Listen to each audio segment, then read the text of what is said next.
Good afternoon, viewers. This is Dr. Ashok Kumar, Assistant Professor in the area of Marketing and Strategy. And today we are going to deal with a very interesting topic, theory of selling and selling process, which is part of your Block 1, Unit 3 in MMPN 002.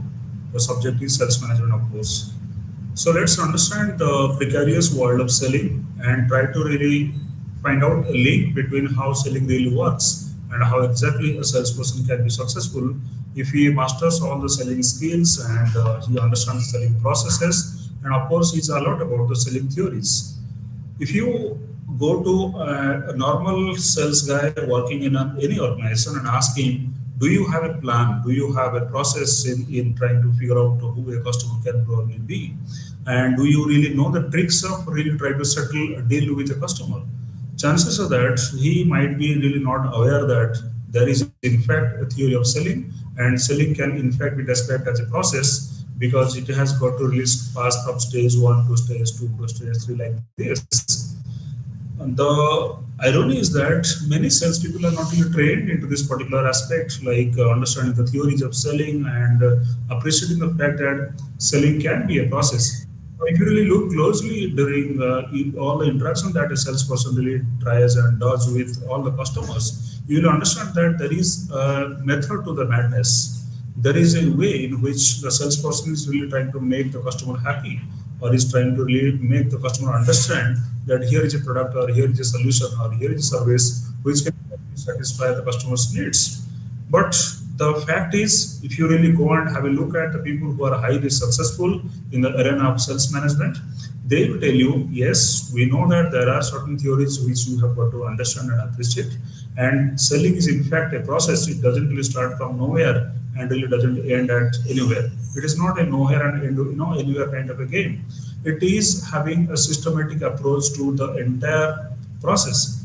So we, as learners of management, as a person who are going to be having a degree in management, have got to understand that things have become more scientific now. Research has enough being done on the understanding of the human brain, how it works, how it responds, how it chooses not to respond. And if you really go and analyze each and every activity that a salesperson really performs, you'll understand that the major reason why he has really come back in the evening and reporting his boss that look, I was meeting with more failures than success is probably he has not really carefully handled all the customers and haven't really tried to understand, try and go deep into the consumer psyche to understand why there is enough rejection and why there is very less acceptance. So in this particular discussion of today, we are going to try to make you understand what exactly are the theories of selling, how does it really work. In fact, we might be questioning whether it really works in the real corporate field, whether it really works in the real market with real customers, or these are just figment of imagination of some kind of theorist who feel that, well, there is going to be theory for everything. No, the fact is, if you really understand each and every selling effort, starting from the word go to the point where it really gets closed, like the process I'll be explaining later on, but let us understand that a person who is well engrossed into the language of theories of selling and selling processes is standing a bigger chance or a better chance of being more successful. So let's understand what these theories are and what the selling process is all about. So in this section particularly, we are going to be trying to understand the objectives, like focusing on the relationship of personal selling within the broader context of marketing. And we are also trying to find out the components like theories of personal selling and the sales process. So let us understand, is there a link between personal selling and marketing effort?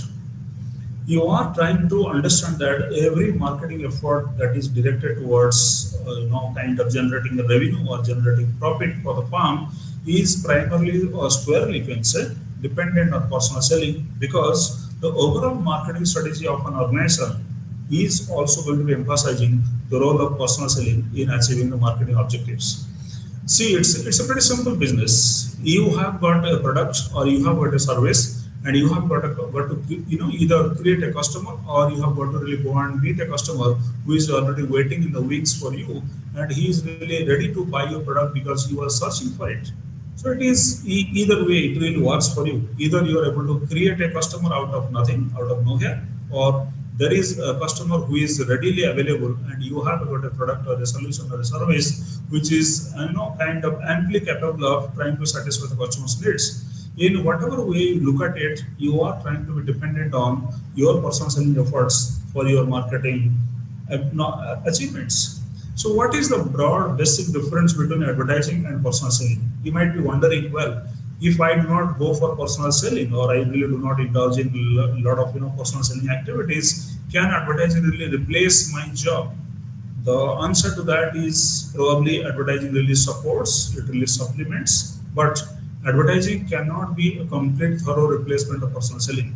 Advertising has got its own role to do, has got its own job cut out pretty clearly, and you have got to really try to take the help of personal selling in order to achieve your agenda, in order to achieve your goals. Okay. So, what is the significance of personal selling? Why people keep on talking about personal selling in the age of digital marketing, social media marketing, and a lot of hues and cries being made about the latest in technology. Technology is going to be doing this and doing that for the human beings and all, and probably it's going to be replacing the salesperson in the field.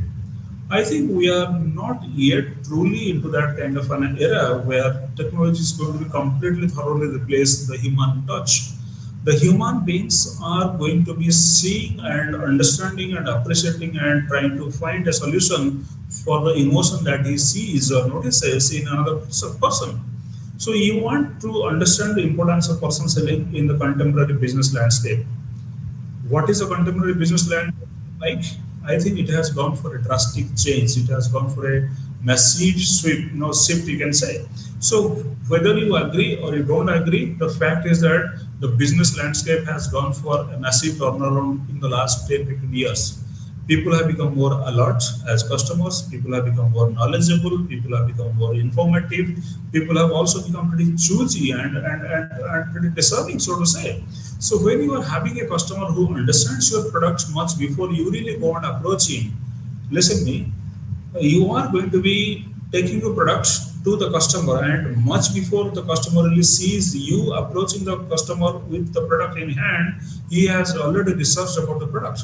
So you are going to approach a customer who is already knowledgeable and thoroughly knowledgeable about the product that you are trying to sell or you are trying to market. So that really makes your job pretty dicey, pretty interesting, and at the same time pretty challenging as well.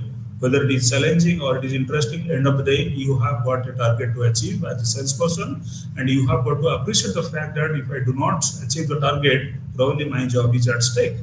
So there is a kind of pressure generated from within you that I have got to really go and grab any kind of customer that comes my way. But in that kind of an effort, you are probably losing out on more customers or losing out some customers permanently than creating customers for your own benefit. You have got to understand that it has got impact on customer relationships and sales outcomes as well. If you are a good, smart, personal salesperson, probably your customer relationship percent is much higher. You are going to be maintaining good, strong, healthy, positive relationship with the customers for a longer duration of time. It's not that it's not going to be one time kind of an affair. I just meet a customer, sell him my product. The customer is not happy. He doesn't have any scope to come back and shout at me. So I forget the customer and he forgets you. So these kind of activities were being practiced probably in the 60s and the 70s, or even to some extent in the early 80s. But 2020 onwards, probably the landscape has really gone for, like I told you, a massive turnaround. So now the customer is really going to be more demanding. He is going to be telling you exactly this is what I want. I want my car to be really parked in my garage in flat 6 or 7 days. I can't really wait in the long queue for about 3 to 4 months. I don't have really patience for that. I do not nowadays wait for my gas cylinder to be delivered to me after 1 year of waiting. I do not really want to have a scenario like the yesteryears where you have to really book a Bajaj Chetak car and be in the queue for as long as possible. You don't have to really go back to the 1985, 86 kind of era where you have got to book a Maruti car and be in the queue for more than a year. I think those days are gone, and those days are happily gone for the customers. So you as a salesperson or you as a marketing executive or sales executive have got to understand that today's customers can oscillate from you to someone else in pretty quick time. They really don't care whether your product is good or not, whether your product is really going to be of this quality or that quality. They are ready to migrate at the drop of a hat. So if there is going to be more volume of migrating customers, how do you really maintain your own business? How do you really try to create your own business? The only way that you can do is by maintaining good, strong, positive, viable relationship with the customers. So personal selling indirectly is affecting your customer relationship management things. And of course, with customer relationship comes as a byproduct your sales outcomes. The more the customers are happy, the more you are bonding with your own customers, the more is the chance that you are going to be generating more sales out of it. It is as simple as that. So let us understand a few theories of selling. Like, you have got this AIDS theory. I'll be telling you about, you about that. Right set of circumstances theory, buying formula theory, and behavioral equation theory. Each theory is going to be discussed by me very briefly in terms of its principles and application in the subsequent time. Okay, so let's understand all these theories, and before that, let me tell you what exactly is going to the personal selling process. First of all, let us all come down to the point where we all sit down and agree. Yes, personal selling is a process. It is not really something which really starts at random and really doesn't have a finish line. It has got a finish line in the way that you have got to really close the deal and try to generate revenue. And when you are able to get that order done from your client, from your customer, your selling process really stops. So you are going to be breaking it down to key steps, small key steps rather, I would say, such as prospecting and qualifying. Now let us understand what is prospecting and what is qualifying. So what exactly you try to do when you are entering into a market which is absolutely unknown to you, or like they say, it is an absolute virgin territory for you. So if you are going to a market which is absolutely unknown to you, you don't know anyone and nobody knows you. Imagine you are a resident of Odisha, or you are a resident of let's say Jharkhand, or you are a resident of let's say Delhi, and you are being posted as your first assignment in a totally completely different kind of a state or different kind of a district where you have never been there. Probably the people around there might be speaking a different kind of language, their habits might be different, they're culturally far away from what the way you have been raised in your family. And these people are the kind of people with whom you really find it very difficult to really connect easily. Okay, imagine that is a scenario where you are being put in. So what are you going to do if you are working for an MNC and your boss tells you, look, go survey the market and really try and figure out and come back and tell me what exactly is going to be the market size of my product in this particular territory. So that requires understanding the first is that I have got to prospect and qualify. Now, what is that prospecting exactly? You are approaching the customer, you are maybe engaging yourself in a cold call, you are trying to be a friend to someone, you are trying to discuss about weather, you are trying to discuss about politics, the favorite pastime of Indian customers, and you are, maybe you are going to be discussing about something pretty common, maybe, like you are discussing about the World Cup cricket match and this, that, and all. So pretty easy kind of way you are going to be taking it to your customers. When you are really able to feel the pulse of the customer, then probably you are going to be trying to take the next step. Now I have got out of 100 customers, 10 customers who are responding positively to me, they're listening to me, and I have got the sixth sense in me which tells me that, well, this is probably a customer who can really be approached further. I mean, I can really proceed to the next stage. And what is the next stage? The next stage is pre-approach. In that pre-approach, you are trying to talk about your company, you are trying to talk about your product, you are trying to talk about services, you are trying to talk about why your company is rated so high, you are trying to talk about what kind of market share your company is having, you are trying to talk about how this product has been really used by many people, and all this kind of bragging you are going to be doing about your company and your product and your services and everything around it. But you are not really trying to tell directly to the customer, look, why don't you show interest in my, in my kind of a product, or why don't you really try to be positive towards my kind of a company? So that is what you are not trying to do, because you are not pretty sure how the customer is really going to be responding to this kind of a talk. Now what you do is, having understood the pulse of the customer, now you are trying to take the next logical step forward. Now what you are trying to do, you are trying to approach the prospect. You are now directly trying to tell the customer, look, this is me coming from company XYZ, and this is my product ABC, and this is what my product can do for you, and this is what my company is all about, and this has got a glorious past, and all the stuff that you have really told the customer in the pre-approval stage. You are now really upfront, face to face with the customer, trying to convince him why he should really sit down to listen to you. You might be really coming across situations where the customer is not ready at all to listen to you. He just doesn't care to stop and give you a kind of a look. In that case, probably you haven't really done your research well. You haven't really done a good kind of research where you are able to figure out, well, here is a customer who is probably in need of this kind of product which I'm really trying to sell in the market. So in the next stage, when you have already approached the customer, approached the prospect, what you do next is you go for the sales presentation and demonstration.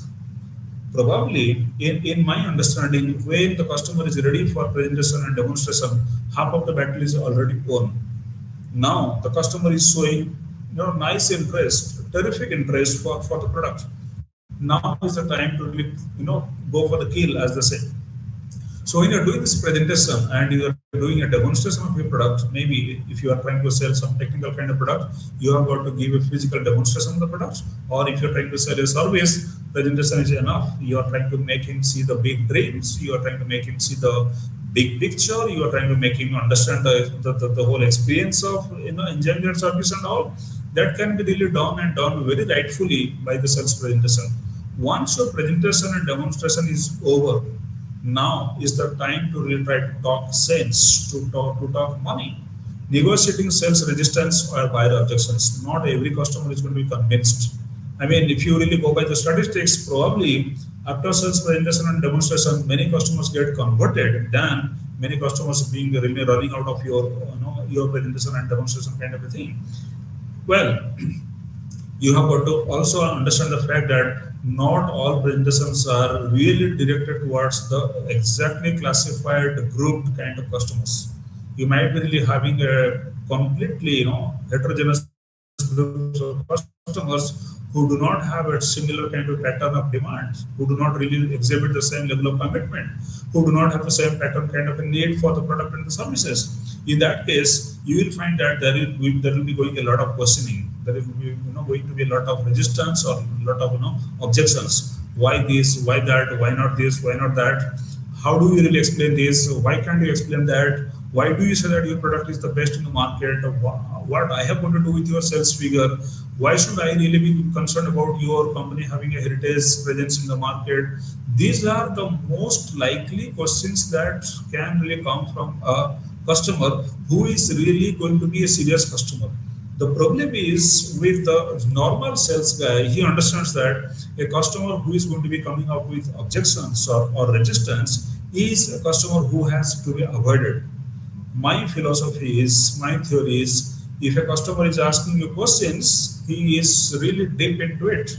So he probably can be your real customer, because a customer who doesn't ask you questions is a customer who is not interested in you. He just doesn't care about your product and your company. So rather than kind of taking it negatively, yeah, yeah, sorry. Yeah, because there is objection to my product, so there is resistance to my product. I should not really try and take it, kind of positively. The fact is, a positive customer, a serious customer, is going to be raising issues, raising concerns, because he feels that once he buys the product, what next? If I have got to face the problem, then whom should I really try and talk to? If my product really doesn't really perform as per your promises, what do I do next? These are customers who are more committed to your buying kind of strategies than the customers who really do not get involved into it. So these, in other words, I can say that are the customers who are truly engrossed or involved with your presentations. They are definitely going to be coming up with objections, not denying that. So when objections are being kind of met with, like, you are going to be pretty good in really trying to tell them why this product is really what you are claiming it to be. And trust me, when you try to pit your product against a competing product, maybe you are really going to be finding it pretty difficult to really try to convince a customer why your product is really superior to another competing, kind of a product.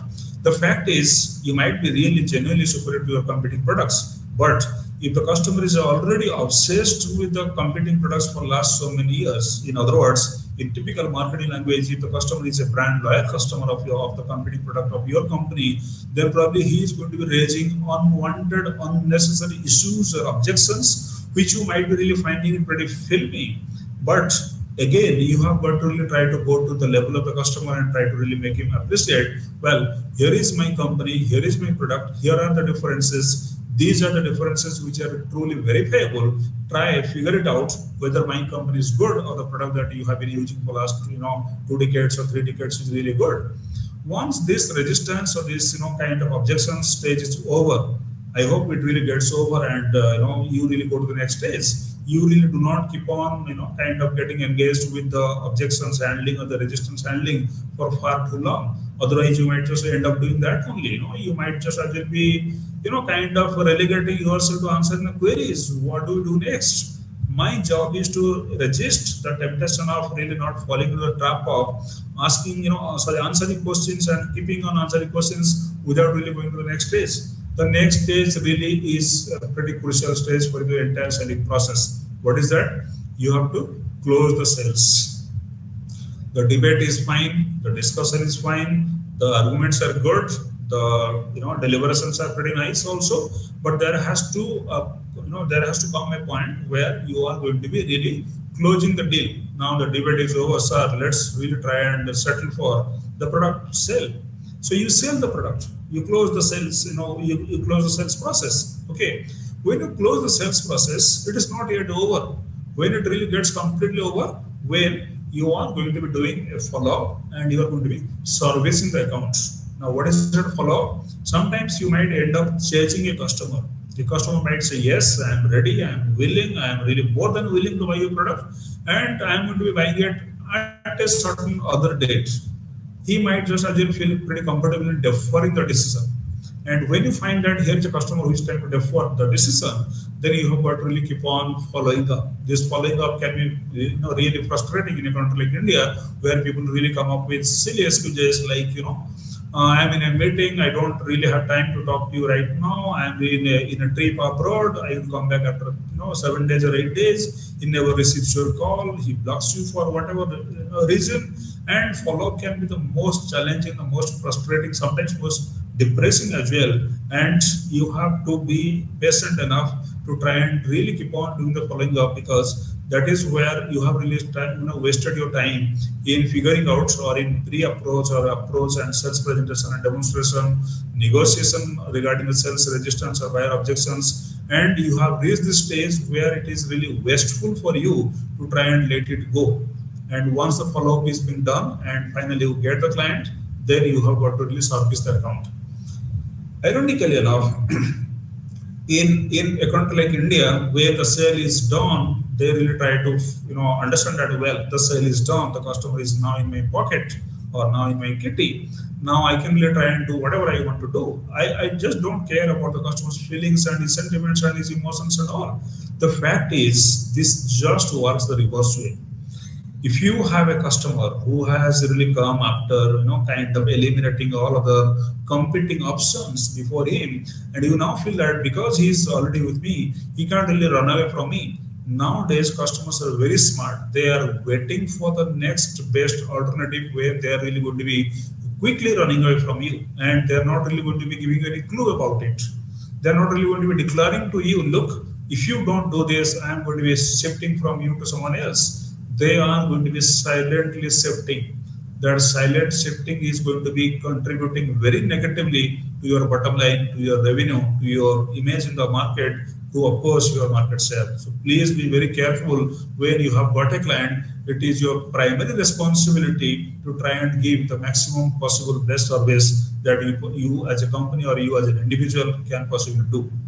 So the next thing that I want to talk about is, we are trying to understand that personal selling can be really done in various contexts, ranging from a vacuum cleaner salesperson to a child requesting treats from a parent.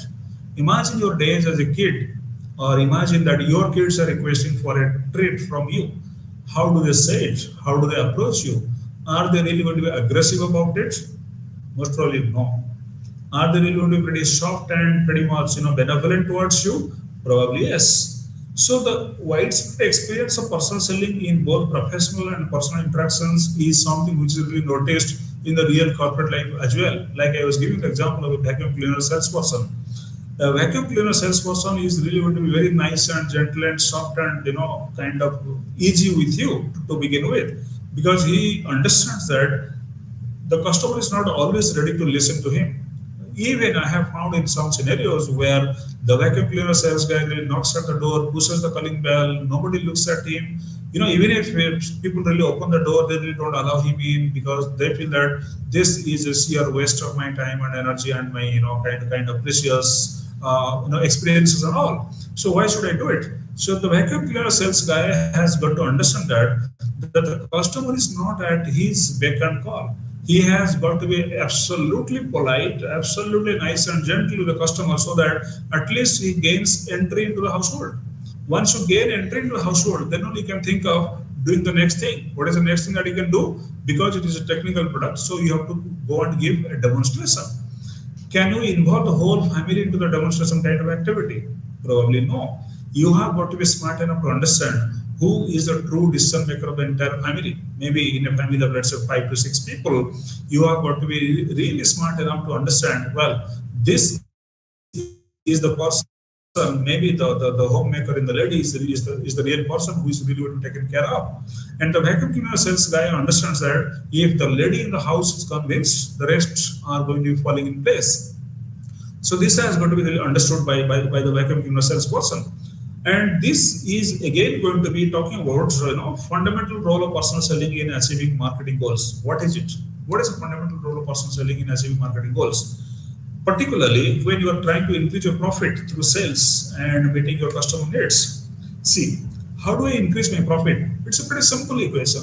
The more I sell, the more revenue I generate, the more cost cutting I do, the more I really save for my product and services for the next quarter, for the next 6 months, or for the next 1 year, is the chance being created for making more profit.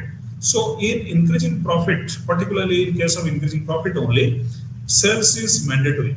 And how does sales happen? Sales happen because you have got a smart salesperson who is really going to be able to meet the customer needs. Okay, and it also contrasts the expenses associated with personal selling, often constituting a significant portion of operating costs.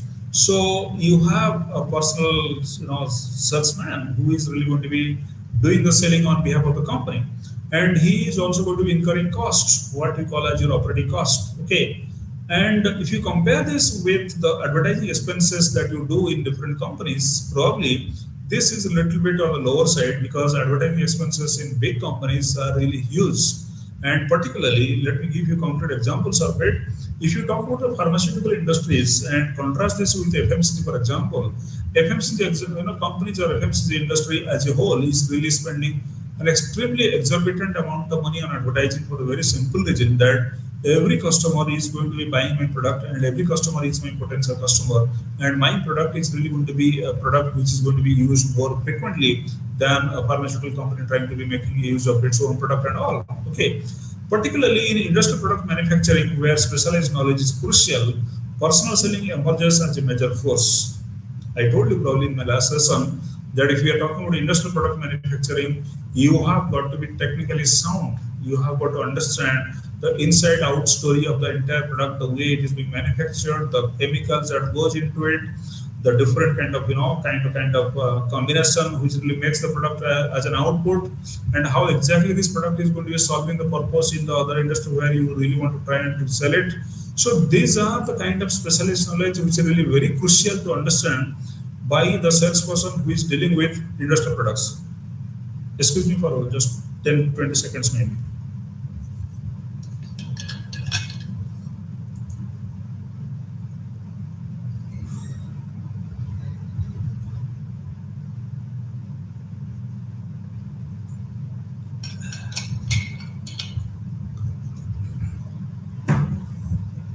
I'm sorry. So back. The economic value generated by salespersons justifies the investment in their expertise. You might be wondering, well, to sell an expert kind of a product, you really require an expert kind of a hand. That's true. and the value that an expert is really going to be generating is enormous. The narrative also explores the narrative that is going to follow is also going to be exploring the necessity of personal selling in organizations dealing with FMCG, fast-moving consumer goods, where it complements advertising efforts by meeting existing demand rather than creating it. So either you are meeting existing demand or rather than creating it. See, sometimes the demand can really be met, sometimes the demand can really be created.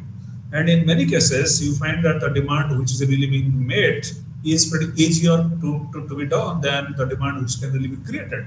So whether you are at the end of the day creating demand or you are meeting demand, you have got to understand that personal selling has got a crucial role to play.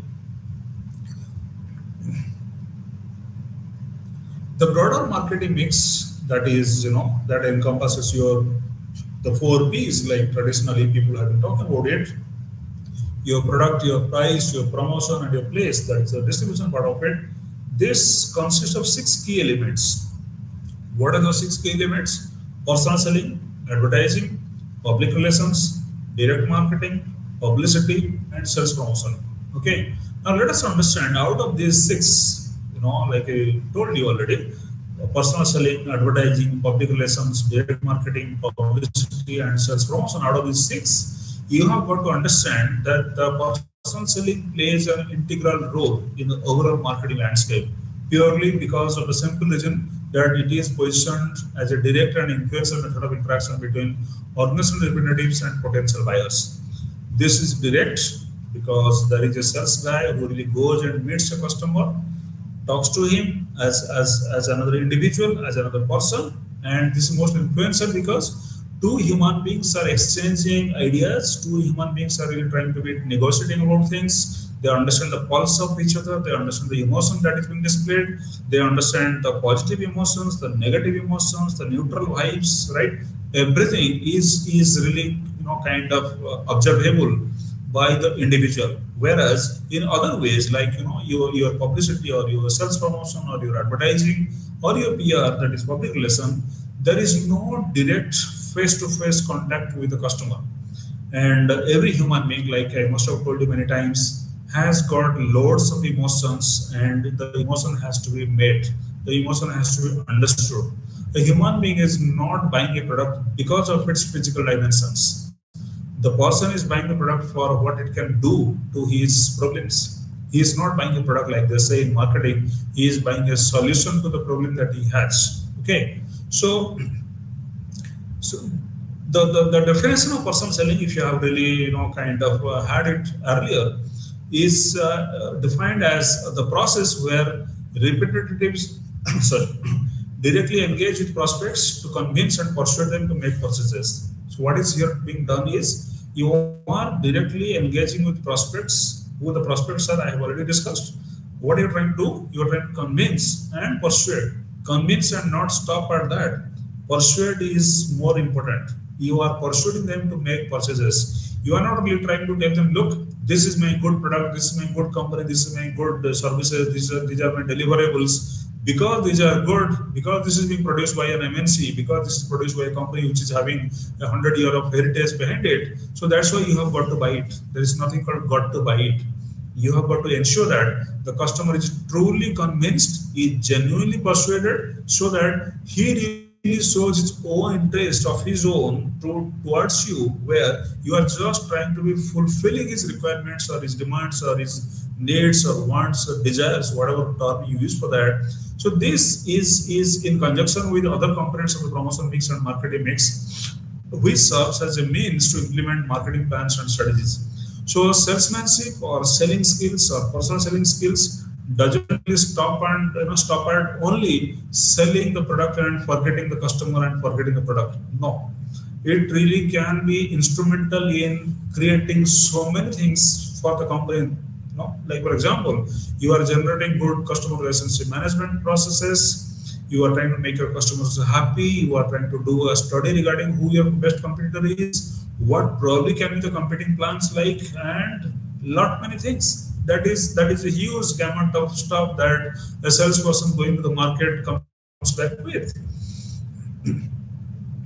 Salesmanship is a specific skill employed with personal selling.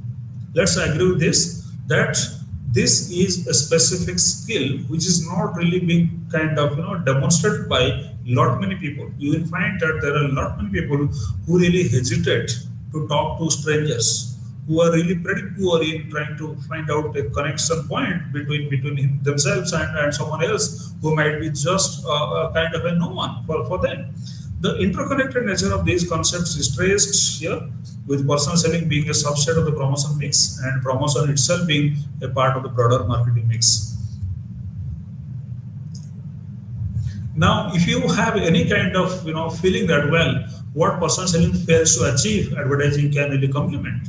The fact is, well, advertising and personal selling, they are entirely two different kind of ideas in which a company tries to sell in the market. So if you talk about the communication process and try to figure out the difference between personal selling and advertising, in personal selling, the communication process is a two-way communication process. Customers directly interact with salesperson, asking questions, seeking information about the product. The result, whether it is positive, that is an order, or negative, there is no order, is immediate and measurable. That is pretty interesting. The result is immediate. Either the customer shows positive inclination towards you, or is really saying upfront no on your face. Sorry, I'm not interested in this product of yours. In any which way, the outcome is instant, is immediate, as they say, and the outcome is measurable. Like if you really ask a salesperson who is really out in the field, he goes with a list of customers to really meet. Probably he has got a list of, let's say, 50 people on a single given day, and he really tries to touch all the 50 people. Now he comes back in the evening, or he comes back in the night, and is really pretty clear that out of 50, 30 people clearly said no. Out of 20, 15 are doubtful, and out of these, the rest, the 5, they are very sure that they are going to be buying it by tomorrow morning. So these are the physically verifiable outcomes or results, which is perfectly nicely available with a salesperson at the end of his sales call, either yes or no, or a deferring kind of a scenario.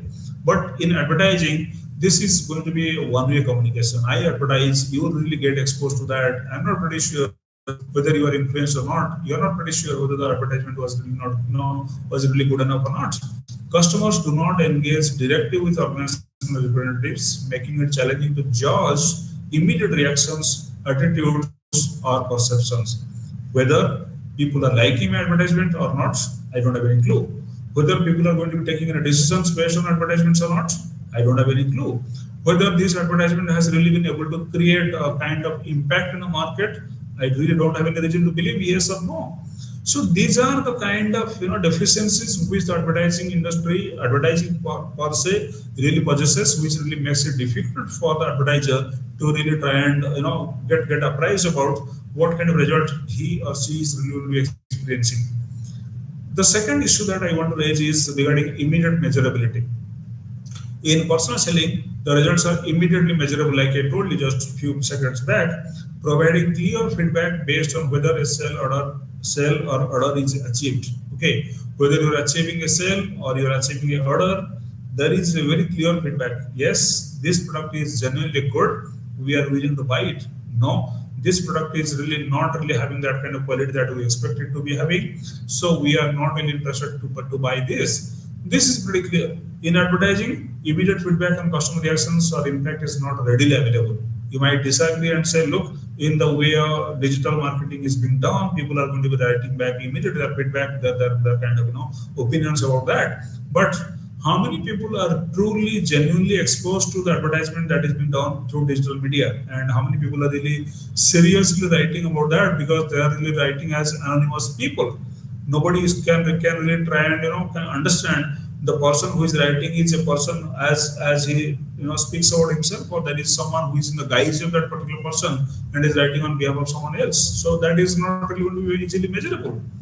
So what is the phase of marketing that really happens in advertising and personal selling?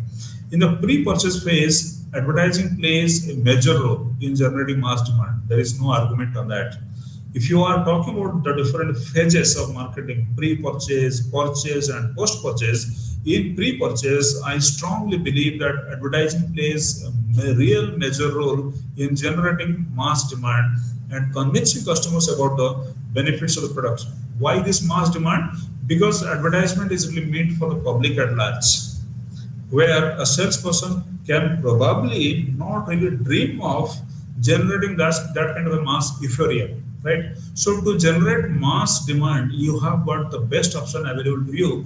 Go for advertisements. Don't go for personal selling, because you cannot imagine that personal selling can really be instrumental in really trying to be able to touch so many people at one stroke of kind of a point. Okay, and you are not really pretty sure that whether all the customers are going to be convinced. But in advertising, you can convince many customers regarding the benefit of the product, because that is really going to be viewed by many customers. During the purchase phase, the role is little bit changed. Personal selling is crucial because of the decision making phase when the customer is actively considering buying the product. Their advertisement doesn't have any impact, so to say.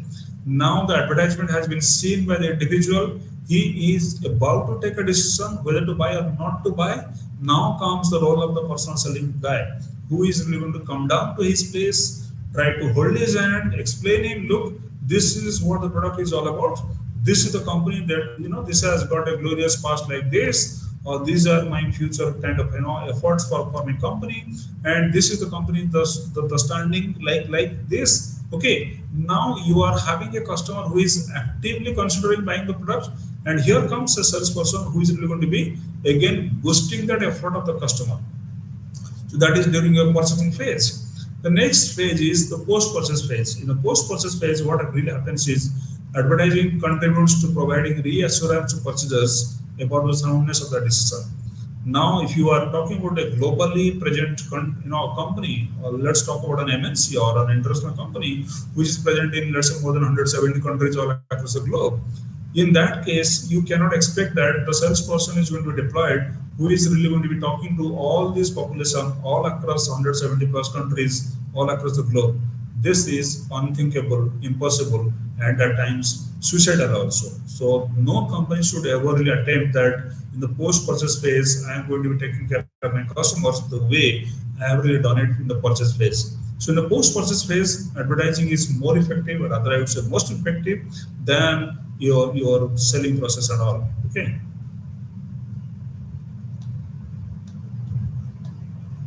So what are the theories of selling? Like the essence of today's topic was theories of selling. Before delving into the sales process, understanding theories of selling is essential. I told you why in the beginning. These are the four main theories that I'll be discussing in this particular session. AIDS theory. So what does AIDS really stand for? Attention, interest, desire, action, and satisfaction. The salesperson structures the presentation to guide the prospect through these stages. First is attention. Attract the prospect to the presentation. If you are a smart sales guy and you understand the psyche of the customer, your first and major, most engrossing job is how do I really attract the prospect to my presentation? Why should he listen to me? Why should he spend his quality time on me? Why should he really be curious about knowing about the product that I'm trying to be launching or trying to be marketing? Okay. So throughout the presentation, you have got to really try to maintain the prospect's interest, because you understand that if the prospect is not really pretty much, kind of showing keenness for the presentation, probably he is not interested anymore. So you have to really try to maintain the prospect's interest throughout the presentation. This is a mandatory thing.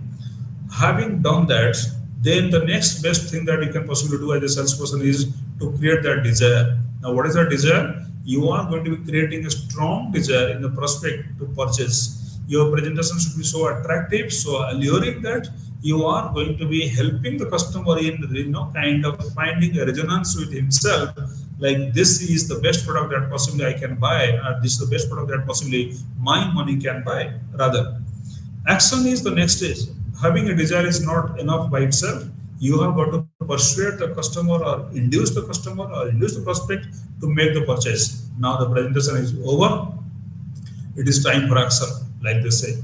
So when you say it is time for action, that means the customer should not really just go back with a very strong sense of desire to, to purchase a product. Okay, having that desire is not really enough for the marketer, for the sales guy. The sales guy is really only looking for the bottom line. What is the bottom line?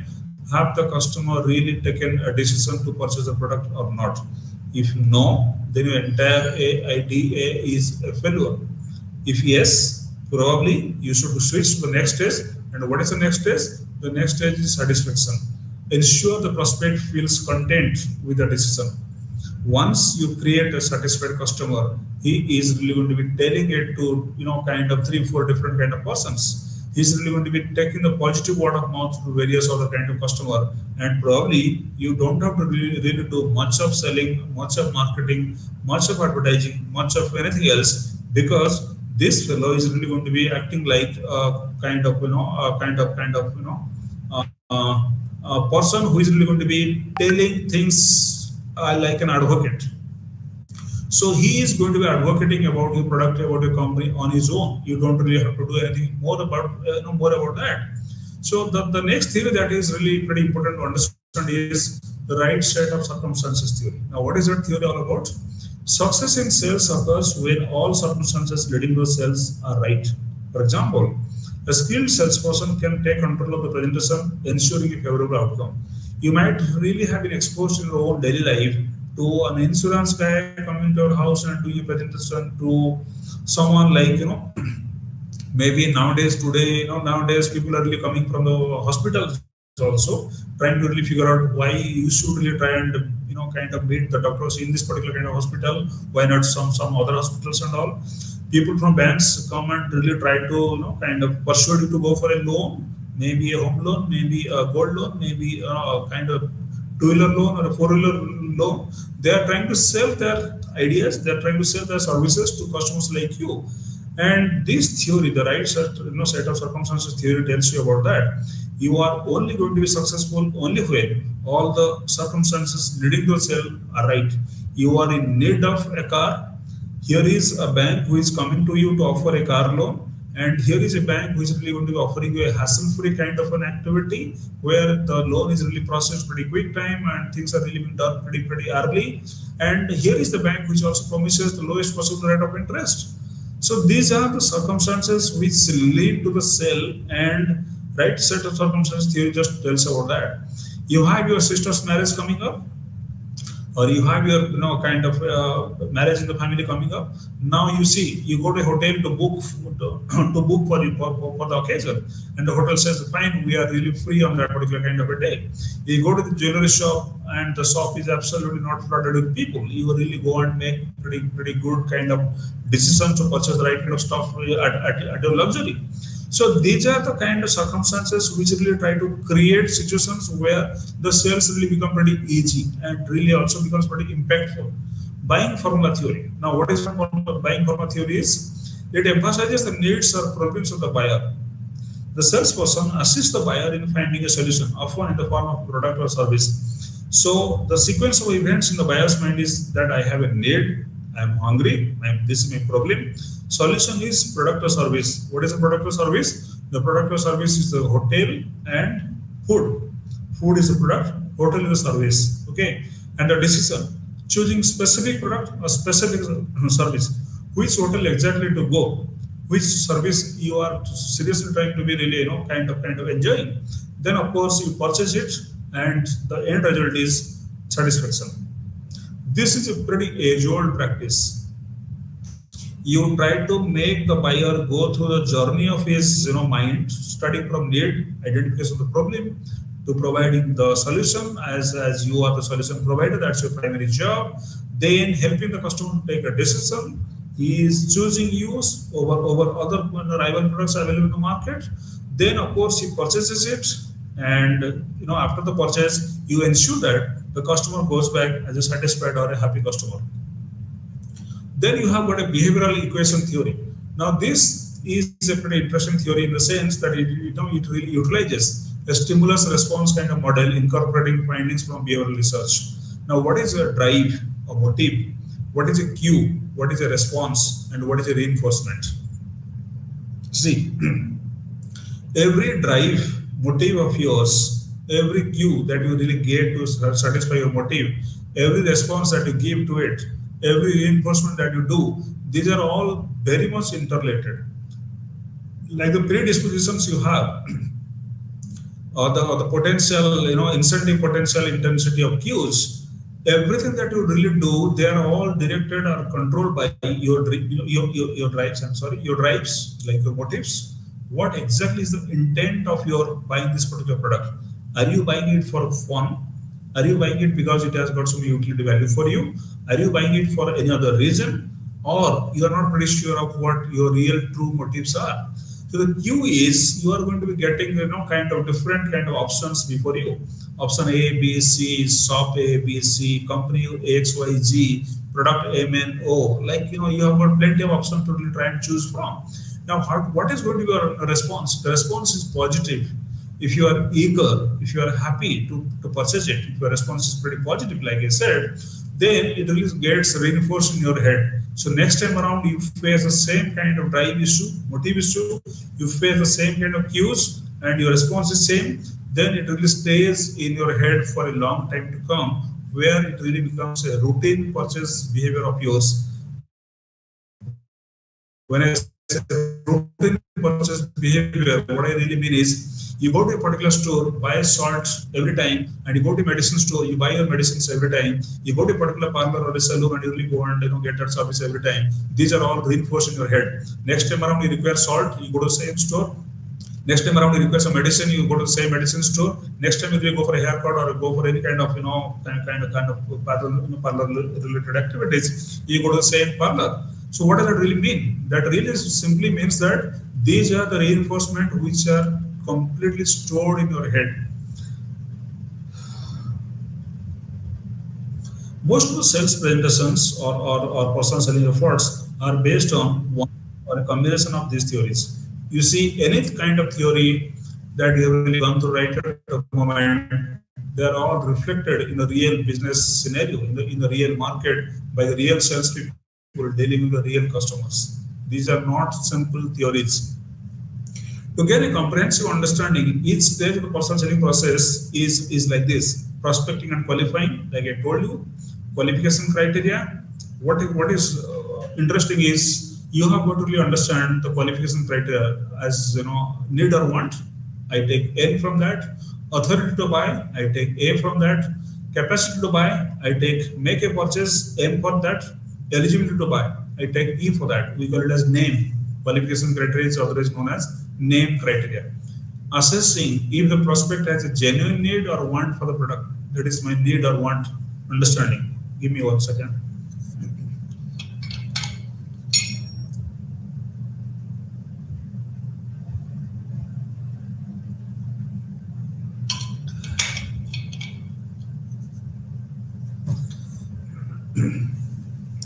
Whether the prospect has a genuine demand, genuine need for the product or not. If the need or want for the product is not genuine, then it might just surface today and might just as well vanish tomorrow morning.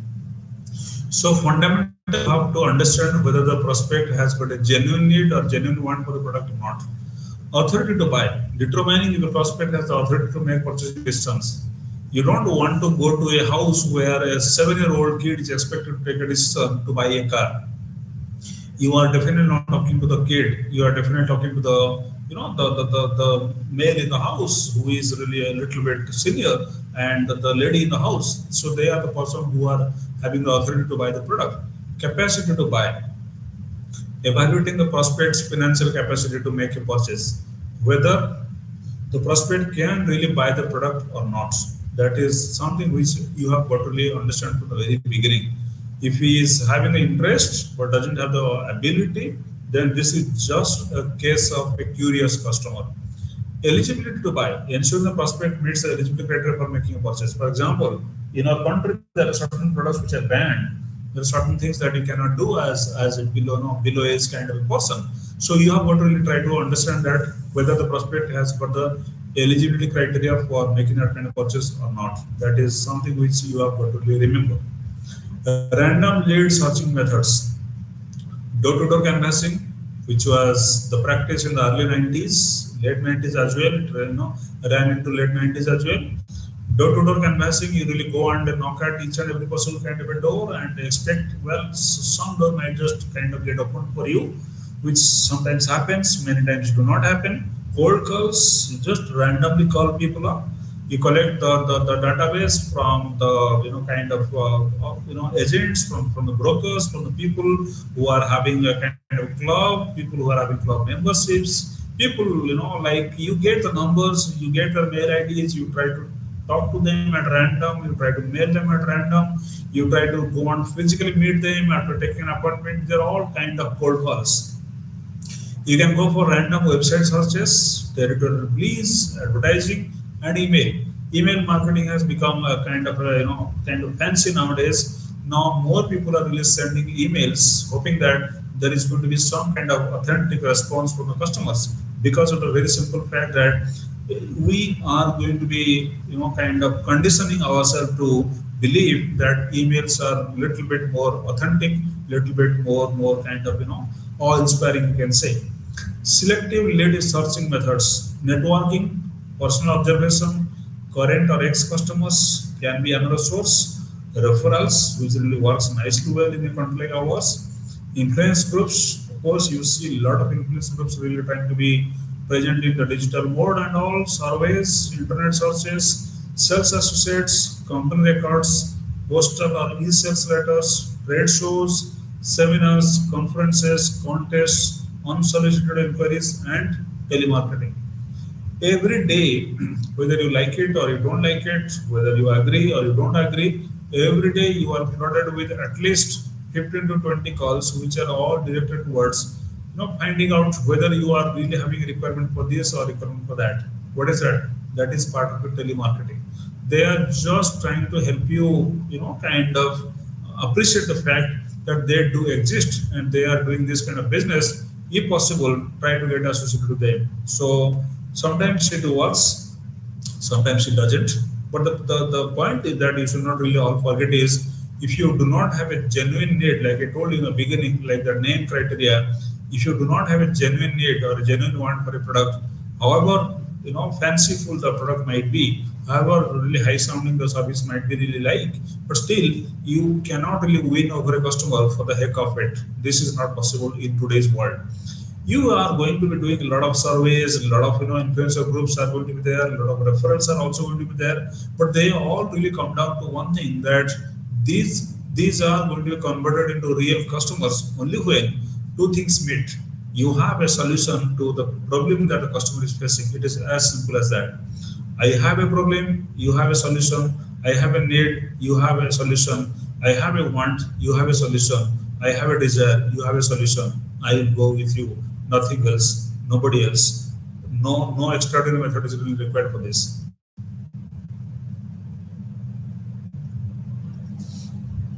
So before I end, just as a kind of knowledge in hindsight, personal selling is a crucial element in an organization's overall marketing effort. I hope you agree with this. Positioned within the promotion mix and contributing to the marketing mix. The marketing mix, like the traditional 4 P's that I used to say, product, price, place, and promotion, although we talk about 36 P's nowadays. But simply, the fundamental 4 P's really stand tall and stand strong as on today even. Its significance is profound: implementing marketing strategies, generating revenue, establishing the organization's identity, creating and maintaining customers, ensuring the success of new products, and serving as a valuable feedback source. So you are going to be doing your marketing strategies, you are going to be generating revenue, be it for profit or be it for the sake of generating more revenue than your best competitor. But end of the day, you are going to be taking promotion mix and this marketing mix and personal selling effort to the next level only when you are able to establish the organization's own identity.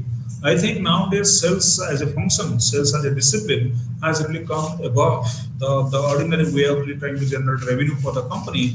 It has really gone beyond this and it is able to create and maintain customers as well, like I told you earlier, ensuring that the success of new products and servicing as a valuable feedback source. You are not only really stopping at generating sales, you are also a significant source through which customers can be created, customers can be maintained.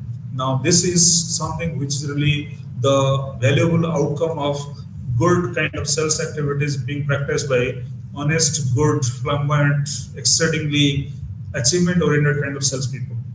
The personal selling process, as I said earlier, is a systematic and creative approach involving key steps such as prospecting, approaching individual prospects, making presentations, and negotiating their objections to ultimately close sales. Effectiveness in the presentation lies in the adaptive utilization of concepts like drawing attention, holding interest, building desire, and stimulating action. AIDS, which I've already noted to you all.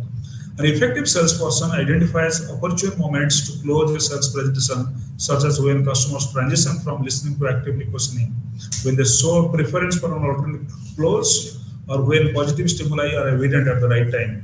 Diligent practice of these steps positions a salesperson for success in becoming truly effective in the field of personal selling. Thank you for your nice attention. Thank you for listening to me for so long. Thank you all.